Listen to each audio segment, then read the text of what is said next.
We rolling? Huh? Jeez. Now I'm hearing they're doing a big, Hollywood production thing of the Mueller Report. Broadway, big stars. Reading the same stuff. Huh. Well, you know what I say about that? I say, if you're going to be a puppet of the liberal media elite, then be a real puppet. Which leads us to B. Are we rolling? Tell me when we're rolling. Yeah. I haven't eaten in, puppets don't really eat. Anyway, we rolling? Okay, good. Here we go. B. Constitutional defenses to applying obstruction of justice statutes to presidential conduct. The President has broad discretion to direct criminal investigations. The Constitution vests the executive power in the President and enjoins him to take care that the laws be faithfully executed. The U.S. Constitution, Article 2. Those powers and duties form the foundation of prosecutorial discretion. See United States versus Armstrong. Attorney General, United States attorneys have this latitude because they are designated by statute as the President's delegates to help him discharge his constitutional responsibility to take care that the laws be faithfully executed. The President also has the authority to appoint officers of the United States to remove those whom he has appointed. U.S. Constitution, Article 2. Granting authority to the President to appoint all officers with the advice and consent of the Senate, but providing that Congress may vest the appointment of inferior officers in the President alone, the heads of departments or courts of law. See also Free Enterprise Fund versus Public Company Accounting Oversight Board 561, U.S. Describing removal authority as flowing from the President's responsibility to take care that the laws be faithfully executed. Although the President has broad authority under Article 2, that authority coexists with Congress's Article 1 power to enact laws that protect congressional proceedings, federal investigations, the courts and grand juries against corrupt efforts to undermine their functions. Usually, those constitutional powers function in harmony with the President enforcing the criminal laws under Article 2 to protect against corrupt, obstructive acts. But when the President's official actions come into conflict with the prohibitions in the obstruction statutes, any constitutional tension is reconciled through separation of powers analysis.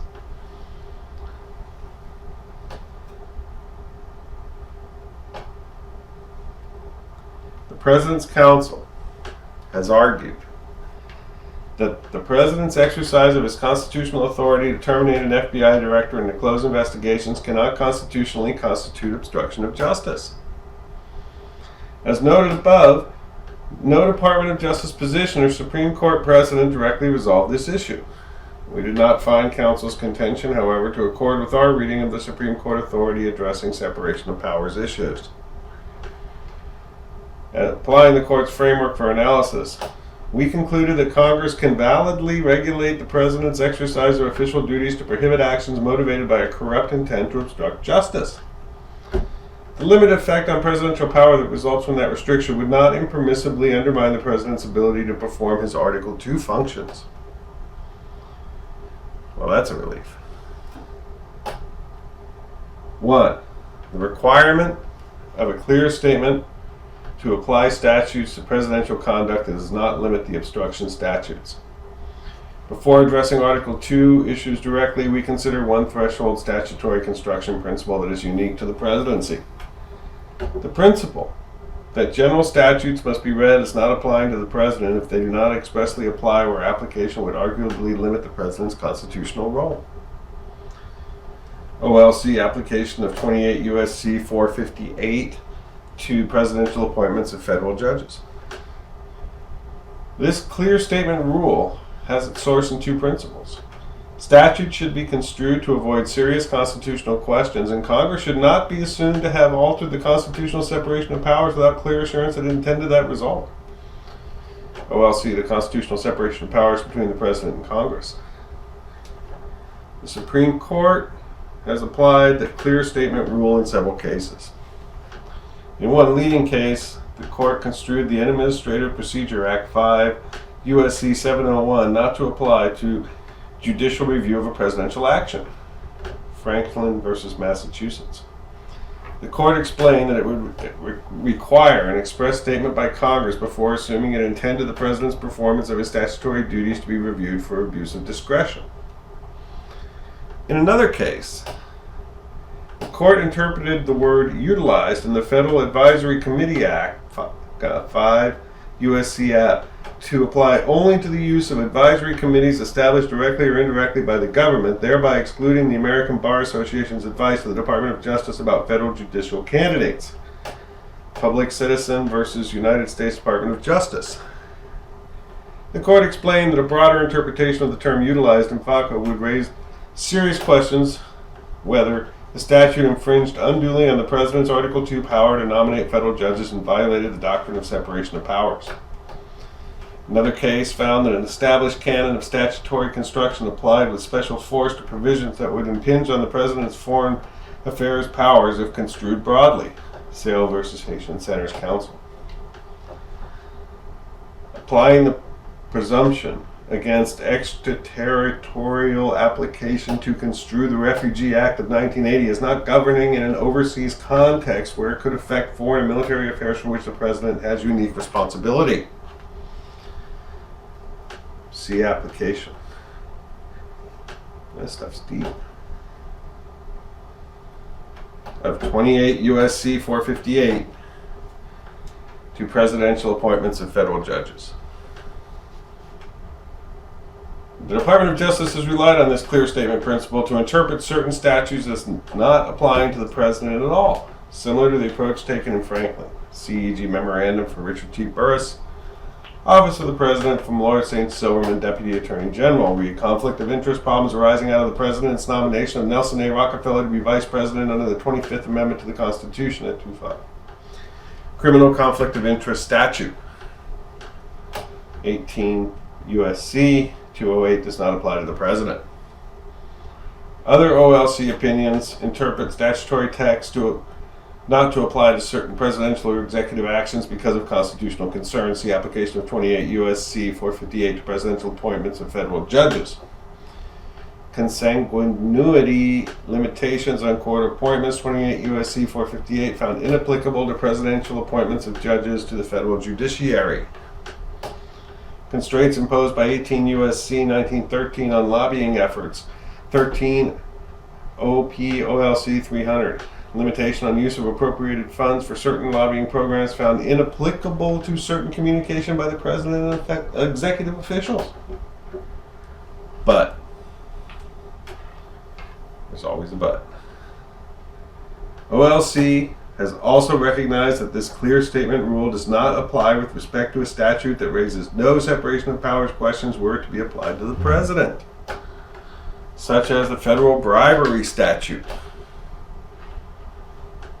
18 U.S.C. 201, application of 28 U.S.C. 458 to presidential appointment of federal judges. OLC explained that application of 201 raises no separations of powers questions, let alone a serious one,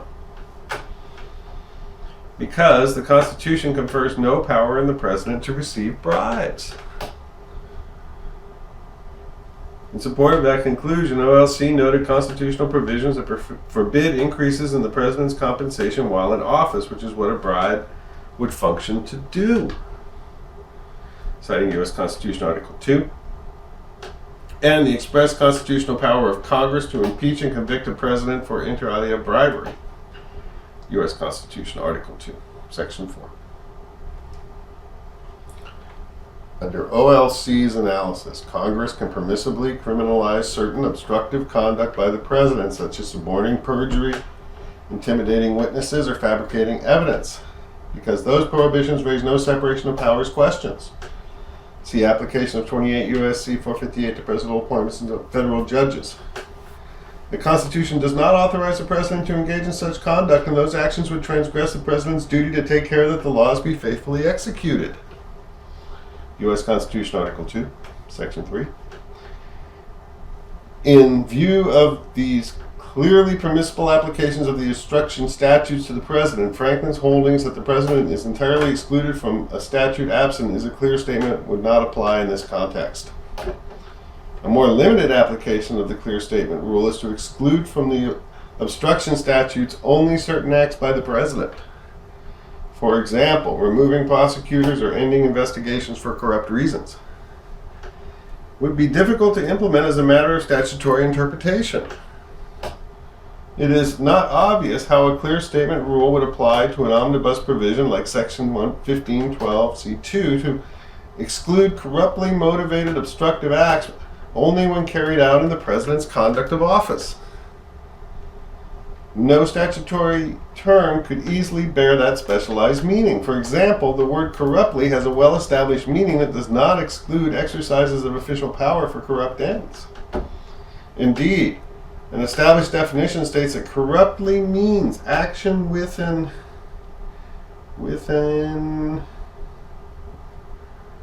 intent to secure an improper advantage, inconsistent with official duty and the rights of others. Valentine's Law Dictionary. It would be contrary to ordinary rules of statutory construction to adopt an unconventional meaning of a statutory term only when applied to the President. Doesn't make sense. See United States versus Santos. The same word in the same statutory provision, different meanings in different factual contexts. Public citizen. Giving the term utilized in the FACA a uniform meaning to avoid constitutional questions. Nor could such an exclusion draw on a separate and established background interpretive presumption, such as the presumption against extraterritoriality applied in sale. The principle that courts will construe a statute to avoid serious constitutional questions is not a license for the judiciary to rewrite language enacted by the legislature. Salinas versus United States. It is one thing to acknowledge and accept well-defined or even newly enunciated, generally applicable background principles of assumed legislative intent. It is quite another to espouse the broad proposition that criminal statutes do not have to be read as broadly as they are written, but are subject to case-by-case exemptions. Brogan versus United States. When proposed construction would thus function as an extra-textual limit on a statute's compass, thereby preventing the statute from applying to a host of cases falling within its clear terms, Lauren, it is doubtful that the construction would reflect Congress's intent. That is particularly so with respect to obstruction statutes, which have been given broad and all-inclusive meaning. Rainey. Discussing sections 1503 and 05. We omit that. We omit the omitted. Accordingly, since no established principle of interpretation would exclude the presidential conduct, we have investigated from statutes such as sections 1503, 1505, 1512b, and 1512c2. We proceed to examine the separation of powers issues that could be raised as an Article 2 defense to the application of those statutes. 2. Separation of powers principles support the conclusion that Congress may validly prohibit corrupt, obstructive acts carried out through the President's official powers. When Congress imposes a limitation on the exercise of Article 2 powers, the limitation's vitality depends on whether the measure disrupts the balance between the coordinate branches. Nixon versus Administrator of General Services. Even when a branch does not arrogate power to itself, the separation of powers doctrine requires that a branch not impair another in the performance of its constitutional duties. Loving versus United States. The separation of powers does not mean, however, that the branches ought to have no partial agency and no control over the acts of each other. Clinton versus Jones. In this context, a balancing test applies to assess separation of powers issues. Applying that test here we concluded that Congress can validly make obstruction of justice statutes applicable to corruptly motivated official acts of the President without interpermissibly undermining his Article 2 functions. To the extent he functions. A. The Supreme Court's separation of powers balancing test applies in this context. A congressionally imposed limitation on presidential action is assessed to determine the extent to which it prevents the executive branch from accomplishing its constitutionally assigned functions and if the potential for disruption is present.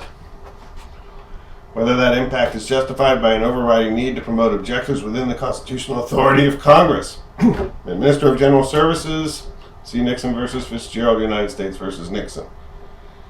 That balancing test applies to a congressional regulation of presidential power through the obstruction of justice laws. The laws.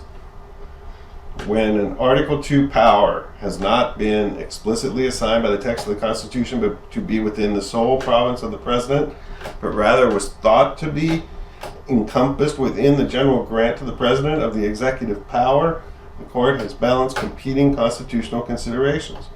Public citizen. Kennedy J.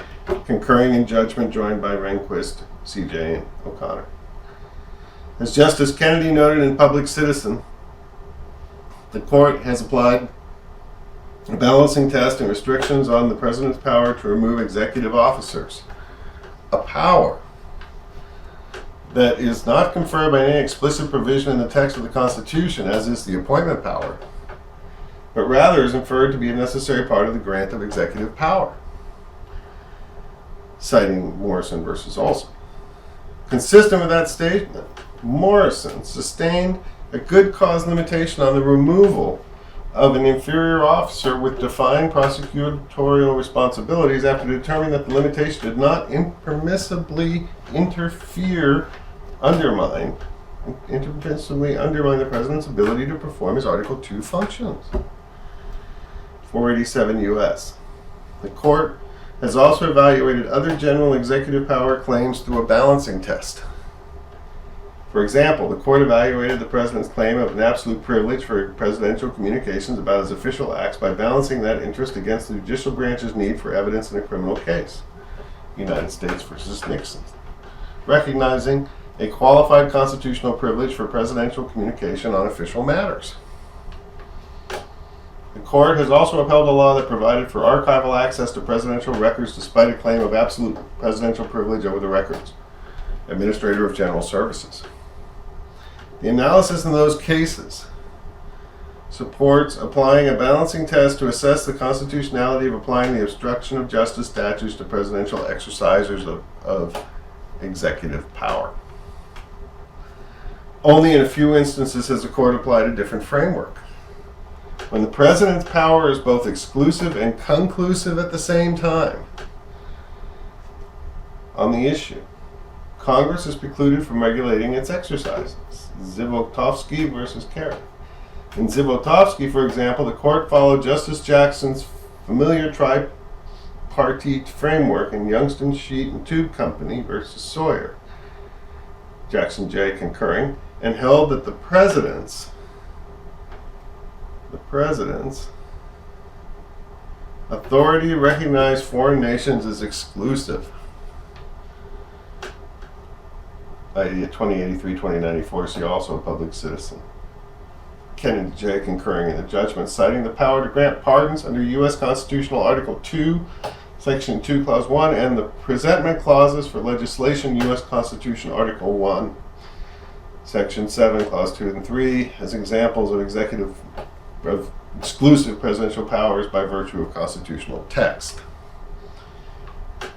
But even when a power is exclusive, Congress' powers and its central role in making laws gives it substantial authority regarding many of the policy determinations that precede or follow the President's act.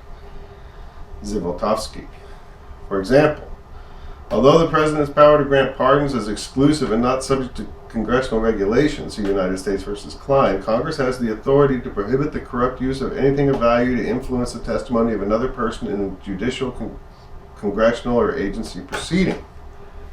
That's 18 U.S.C. 1201b3, which would include the offer or promise of a pardon to induce a person to testify falsely or not to testify at all.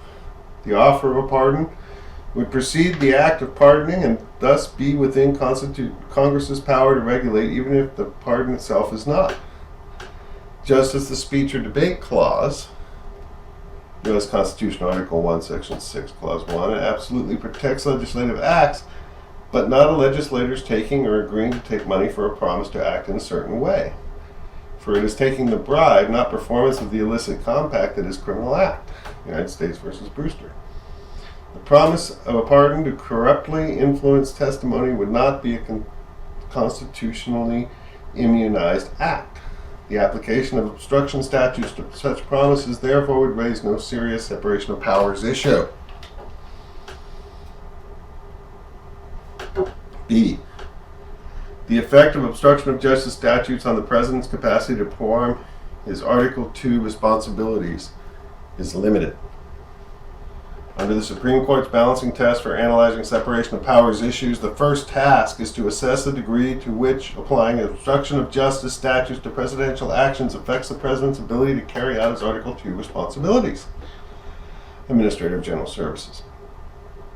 As discussed above, applying obstruction of justice statutes to presidential conduct does not involve the President's conduct of office, such as influencing the testimony of witnesses, is constitutionally unproblematic. The President has no more right than other citizens to impede official proceedings by corruptly influencing witness testimony. The conduct would be equally improper whether effectuated through direct efforts to produce false testimony or suppress the truth, or through the actual threatened or promised use of official powers to achieve the same result. The President's action in curtailing criminal investigation or prosecutions or discharging law enforcement officials raises different questions. Each type of action involves the exercise of executive discretion in furtherance of the President's duty to take care that the laws be faithfully executed. U.S. Constitution Article 2, Section 3. Congress may not supplant the President's exercise of executive powers to supervise prosecutions or to remove officers who occupy law enforcement positions. See Bowser versus Sinnock. Congress cannot reserve for itself the power of removal of an officer charged with the execution of the laws except by impeachment. Because the structure of the Constitution does not permit Congress to execute the laws, this kind of congressional control over the execution of the laws is constitutionally impermissible. Yet, the obstruction of justice statutes do not aggrandize power in Congress or usurp executive authority. Instead, they impose a direct limitation on conduct only when it is taken with the corrupt intent to obstruct justice. The obstruction statutes that would restrict presidential action only by prohibiting the President from acting to obstruct official proceedings for the improper purpose of protecting his own interests. See Volume 2, Section 3A3. The direct effect on the President's freedom of action would correspondingly be a limited one. A preclusion of corrupt official action is not a major intrusion on Article 2 powers. For example, the proper supervision of criminal law does not demand freedom for the President to act with the intention of shielding himself from criminal punishment, avoiding financial liability, or preventing personal embarrassment. To the contrary, a statute that prohibits official action undertaken for such personal purposes furthers rather than hinders the impartial and even-handed administration of the law. And the Constitution does not mandate that the President have an unfettered authority to direct investigations or prosecutions with no limits whatsoever in order to carry out his Article 2 functions. See Heckler versus Cheney.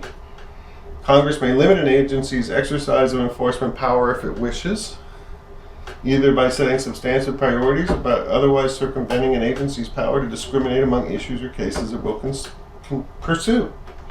United States versus Nixon. To read the Article 2 powers of the President as providing an absolute privilege to withhold confidential communications from a criminal trial would upset the constitutional balance of a workable government and gravely impair the role of the courts under Article 3. Score 1 for the courts. Nor must the President have unfettered authority to remove all executive branch officials involved in the execution of laws. The Constitution establishes that the Congress has legislative authority to structure the executive branch by authorizing Congress to create executive departments and officer positions and to specify how inferior officers are appointed.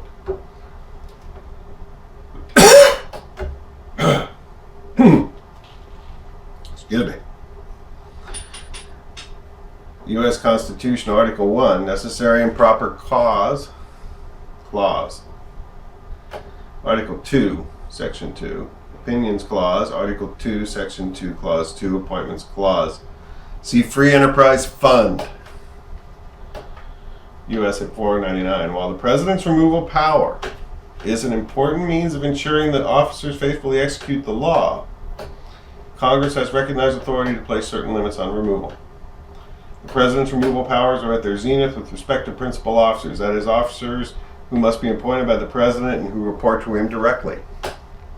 See Free Enterprise Fund. The President's exclusive and illimitable power of removal of those principal officers furthers at the President's ability to ensure that laws are faithfully executed. ID at 493, 498. Myers. Thus, there are some purely executive officials who must be removable by the President at will if he is able to accomplish his constitutional role. Morrison. Myers. The President's cabinet officers must do his will, and the moment he loses confidence in the intelligence, ability, judgment, or loyalty of any one of them, he must have the power to remove him without delay.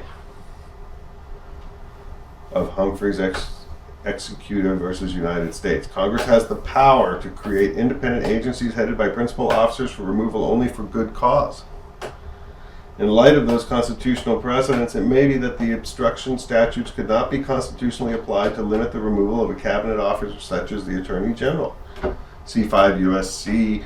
101, 28 U.S.C. 503. In that context, at least absent circumstances showing that the President was clearly attempting to thwart accountability for personal conduct while evading ordinary political checks and balances, even the highly limited regulation imposed by the obstruction statutes could possibly intrude too deeply on the President's freedom to select and supervise members of the cabinet. The removal of inferior officers, in contrast, need not necessarily be at will for President to fulfill his constitutionally assigned role in managing the executive branch. Inferior officers are officers whose work is directed and supervised at some level by other officers appointed by the President with the Senate's consent. Free Enterprise Fund. The Supreme Court has long recognized Congress's authority to place for-cause limitations on the President's removal of inferior officers whose appointment may be vested in the head of a department. U.S. Constitution, Article 2, Section 2, Clause 3, Clause 2. It's United States versus Perkins. The constitutional authority in Congress to thus vest the appointment of inferior officers and the heads of departments implies authority to limit, restrict, and regulate the removal by such laws as Congress may enact in relation to the officers so appointed. Quoting lower court decision, Morrison. And then some legal mumbo-jumbo we're going to skip. The category of inferior officers includes both the FBI director and the special counsel, each of whom reports to the Attorney General. Their work is thus directed and supervised by a presidentially appointed Senate-confirmed officer. See grand jury investigation, holding that special counsel is an inferior officer for constitutional purposes. Where the Constitution permits Congress to impose a good cause limitation on the removal of an executive branch officer, the Constitution should equally permit Congress to bar removal for the corrupt purpose of obstructing justice. Limiting the range of permissible reasons for removal to exclude a corrupt purpose imposes a lesser restraint on the President than requiring an affirmative showing of good cause. It follows that for such inferior officers, Congress may constitutionally restrict the President's removal authority if that authority was exercised for the corrupt purpose of obstructing justice. And even if a particular inferior officer's position might be of such importance to the execution of the laws that the president must have at-will removal authority, the obstruction of justice statutes could still be constitutionally applied to forbid removal for a corrupt reason. A narrow and discrete limitation on removal that precluded corrupt action would leave ample room for all other considerations, including disagreement over policy or loss of confidence in the officer's judgment or commitment. A corrupt purpose prohibition would therefore not undermine the president's ability to perform his Article II functions. Accordingly, because the separation of powers question is whether the removal restrictions are of a nature that they impede the president's ability to perform his constitutional duty, Morrison, a restriction on removing an inferior officer for a page break, my goodness, corrupt reason, a reason grounded in achieving personal rather than official ends, does not seriously hinder the president's performance of his duties. The president retains broad latitude to supervise investigations and remove officials circumscribed in this context only by the requirement that he not act for corrupt personal reasons. And he doesn't circumcise anybody. C. Congress has power to protect congressional, grand jury, and judicial proceedings against corrupt acts from any source. Where a law imposes a burden on the president's performance of Article II functions, separation of powers analysis considers whether the statutory measure is justified by an overriding need to promote objectives within the constitutional authority of Congress, Administrator of General Services.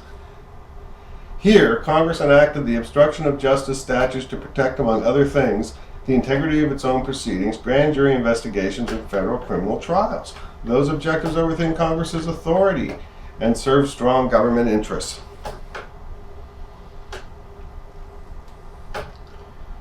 One, Congress has Article I authority to define generally applicable criminal law and apply it to all persons, including the president. Congress clearly has authority to protect its own legislative functions against corrupt efforts designed to impede legitimate fact-gathering and lawmaking efforts. See Watkins versus United States, Chapman versus United States. Congress also has authority to establish a system of federal courts, which includes the power to protect the judiciary against obstructive acts. See U.S. Constitution, Article 1, Section 8, Clause 918. The Congress shall have the power to constitute tribunals inferior to the Supreme Court and to make laws, all laws, which shall be necessary and proper for carrying into execution the foregoing powers. The long lineage of the obstruction of justice statutes, which can be traced to at least 1831, attests to the necessity for that protection. See an act declaratory of the law concerning contempts of court or statute, making it a crime if any person or persons shall corruptly endeavor to influence, intimidate, or impede any juror, witness, or officer in any court in the United States in the discharge of his duty, or shall corruptly obstruct, impede, or endeavor to obstruct or impede the due administration of justice therein. 2. The Article III courts have an equally strong interest in being protected against obstructive acts, whatever their source. As the Supreme Court explained in the United States versus Nixon, a primary constitutional duty of the judicial branch is to do justice in criminal prosecutions. 418 U.S. at 707, Cheney versus United States District Court for the District of Columbia. In Nixon, the court rejected the president's claim of absolute executive privilege because the allowance of the privilege to withhold evidence that is demonstrably relevant in a criminal trial would cut deeply into the guarantee of due process of law and gravely impair the basic function of the courts. As Nixon illustrates, the need to safeguard judicial integrity is a compelling constitutional interest. See ID at 709. Noting that denial of full disclosure of the facts surrounding relevant presidential communications threatens the very integrity of the judicial system and public confidence in the system. Finally, the grand jury cannot achieve its constitutional purpose absent protection from corrupt acts. Serious federal criminal charges generally reach the Article III courts based on an indictment issued by a grand jury, Howell versus United States. The Constitution itself makes the grand jury a part of the judicial process. And the grand jury's function is enshrined in the Fifth Amendment. No person shall be held to answer for a serious crime unless on a presentment or indictment of a grand jury. The whole theory of grand jury's function is that it belongs to no branch of the institutional government, serving as kind of a buffer or referee between the government and the people. United States versus Williams. Pledged to indict no one because of a prejudice and to free no one because of a special favor. Costello versus United States, U.S. If the grand jury were not protected against corrupt interference from all persons, its function as an independent charging body would be thwarted. And an impartial grand jury investigation to determine whether probable cause exists to indict is vital to the criminal justice process. Final step in constitutional balancing process is to assess whether the separation of powers doctrine permits Congress to take action within its constitutional authority, notwithstanding the potential impact on Article 2 functions. See Administrator of General Services 433. See also Morrison, United States versus Nixon. In the case of the obstruction of justice statutes, our assessment of the weighing of interests leads us to conclude that the Congress has the authority to impose the limited restrictions contained in those statutes on the President's official conduct to protect the integrity of our important functions of other branches of government. A general ban on corrupt action does not unduly intrude on the President's responsibility to take care that laws be faithfully executed. U.S. Constitution, Article 2. To the contrary, the concept of faithful execution connotes the use of power in the interest of the public, not in the office holder's personal interest. C1, Samuel Johnson, Dictionary of the English Language, faithfully, with strict adherence to duty and allegiance. And immunizing the President from the generally applicable criminal prohibition against corrupt obstruction of official proceedings would seriously impair Congress's power to enact laws to promote objectives within its constitutional authority. Administrator of General Services. Protecting the integrity of its own proceedings and the proceedings of Article 3 courts and grand juries.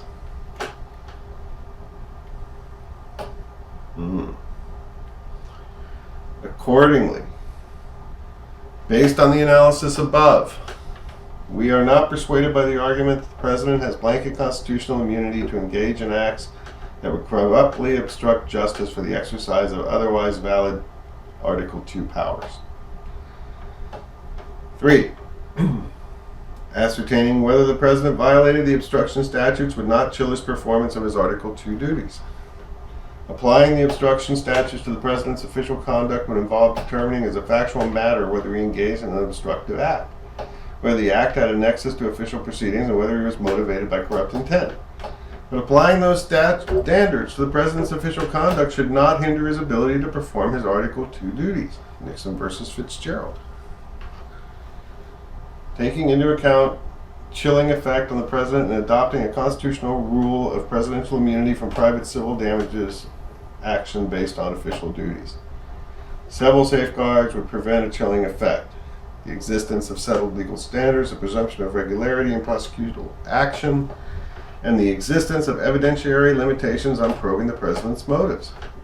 Historical experience confirms that no impermissible chill should exist. As an initial matter, the term corruptly sets a demanding standard. It requires a concrete showing that a person acted with intent to obtain an improper advantage for himself or someone else inconsistent with official duty and rights of others. Valentine's Law Dictionary. And United States versus Pasha. That standard parallels the President's constitutional obligation to ensure the faithful execution of the laws. And virtually everything that the President does in the routine conduct of office will have a clear governmental purpose and will not be contrary to his official duty.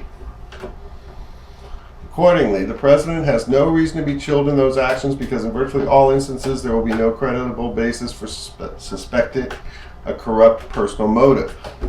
That point is illustrated by examples of conduct that would or would not satisfy the stringent corrupt motive standard. Direct or indirect action by the president to end a criminal investigation into his own or his family members' conduct or conduct against personal embarrassment or legal liability would constitute a core example of corruptly motivated conduct. So too would action to halt an enforcement proceeding that would directly and adversely affect the president's financial interests for the purposes of protecting those interests. In those examples, official power is being used for the purpose of protecting the president's personal interests. In contrast, the president's actions to serve political or policy interests would not qualify as corrupt. The president's role as head of the government necessarily requires him to take into account political factors in making policy decisions that affect law enforcement actions and proceedings. For instance, the president's decision to curtail a law enforcement investigation to avoid international friction would not implicate the obstruction of justice statutes.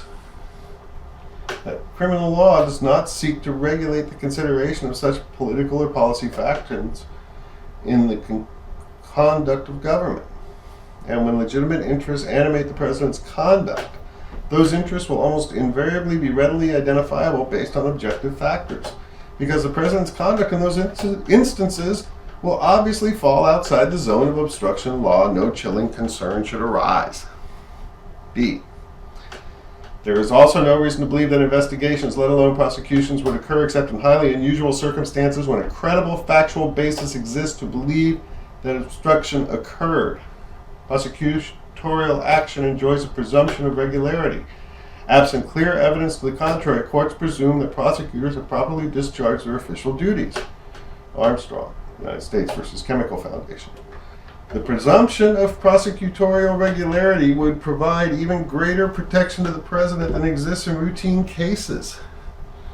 Given the prominence and sensitivity of any matter involving the president and the likelihood that such matters will be subject to thorough and careful review at the most senior levels of the Department of Justice. Under OLC's opinion that a sitting president is entitled to immunity from indictment, only a successor administration would be able to prosecute a former president. But that consideration does not suggest that a president would have any basis for fearing abusive investigations or prosecutions after leaving office. There are obviously political checks against initiating a baseless investigation or prosecution of a foreign president. See Administrator of General Services, considering political checks and separation of powers analysis. And the Attorney General holds the power to conduct this criminal litigation of the United States government, United States versus Nixon, which provides strong institutional safeguard against politicized investigations or prosecutions.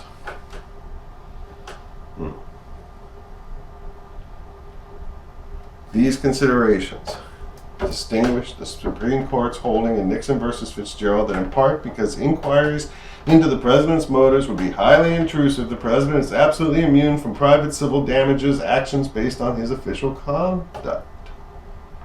As Fitzgerald recognized, there is lesser public interest in actions for civil damages than, for example, in criminal prosecutions. Fitzgerald, see Cheney. Or don't see Cheney.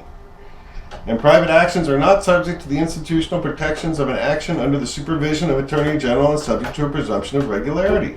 Armstrong. In the rare cases in which a substantial and credible basis justifies conducting an investigation of the president, the process of examining his motivations to determine whether he acted for a corrupt purpose need not have a chilling effect. Ascertaining the president's motivations would in turn on any explanation he provided to justify his actions, the advice he received, the circumstances surrounding the actions, and the regularity or irregularity of the process he employed to make decisions. But grand juries and courts would not have automatic access to confidential president communications on these matters. Rather, they could be presented in an official proceeding only on a showing of sufficient need. Nixon. Or a sealed case. Well, that's a good one. See also Administration of General Services. Former president can invoke presidential communications privilege, although successor's failure to support the claim detracts from its weight. In any event, probing the president's intent is a criminal matter is unquestionably constitutional in at least one context. The offense of bribery turns on the corrupt intent to receive a thing of value in return for being influenced in official action, 18 U.S.C. 201b2. There can be no serious argument against the president's potential criminal liability for bribery offenses, notwithstanding the need to ascertain his purpose and intent. See U.S. Constitution, Article 1, Section 3, Article 2, Section 4. See also Application 28 U.S.C. 458 to presidential appointments of federal judges. Application of 201 to the president raises no separation of powers issues, let alone a serious one. Finally, history provides no reason to believe that any asserted chilling effect justifies exempting the president from obstruction laws. As a historical matter, presidents have very seldom been the subjects of grand jury investigations, and it is rarer still for circumstances to raise even the possibility of a correct personal motive for arguably obstructive action through the presidential's use of official power. Accordingly, the president's conduct of office should not be chilled based on hypothetical concerns about the possible application of a corrupt motive standard in this context. In sum, contrary to the position taken by the President's counsel, we concluded that in light of the Supreme Court precedent governing separation of powers issues, we had a valid basis for investigating the conduct at issue in this report. In our view, the application of the obstruction statute would not impermissibly burden the President's performance of his Article 2 function to supervise prosecutorial conduct or to remove inferior law enforcement officers, and the protection of the criminal justice system from corrupt acts by any person, including the President, accords with the fundamental principle of our government that no person in this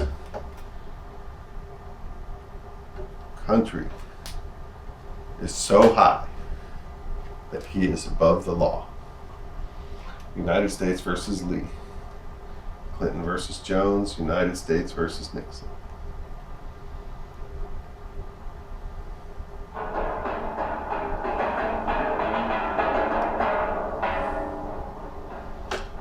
And we're at the conclusion. 4. Because we determined not to make a traditional prosecutorial judgment, we did not draw ultimate conclusions about the President's conduct. The evidence we obtained about the President's actions and intent presents difficult issues that would need to be resolved if we were to make a traditional prosecutorial judgment. At the same time, if we had confidence after a thorough investigation of the facts, the President did not At the same time, if we had confidence after a thorough investigation of the facts that the President clearly did not commit obstruction of justice, we would so state. Based on the facts and the applicable legal standards, we are unable to reach that judgment. Accordingly, while this report does not conclude the President committed a crime, it also does not exonerate him.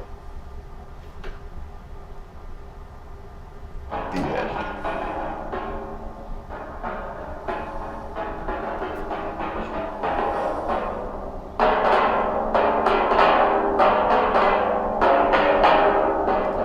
Can I get my check now? Can somebody look into my check?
Stop the damn typewriter. Donald Trump ignores me and I don't know why. Everything the Trumpster hates rolled up into one guy. I'm sleepy and I'm nasty and I'm shady too, but not recused like Sessions. Was his name Magoo? Just like crooked Hillary or maybe lying Chuck. But no matter what I try, Don don't give a fuck. But I ain't no nervous Nancy or no sleazy Adam Schiff. Someone tell me how to get this ass to give a shit.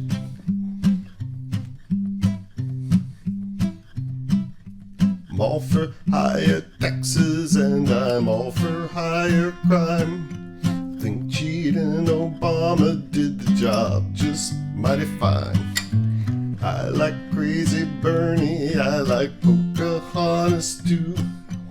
Just like Dickie Durbin, I ain't your mama's fool.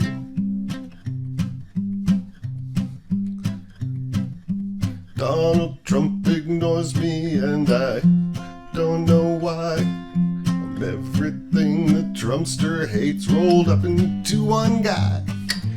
Lying, weak and heartless, slimeball slippery, sanctimony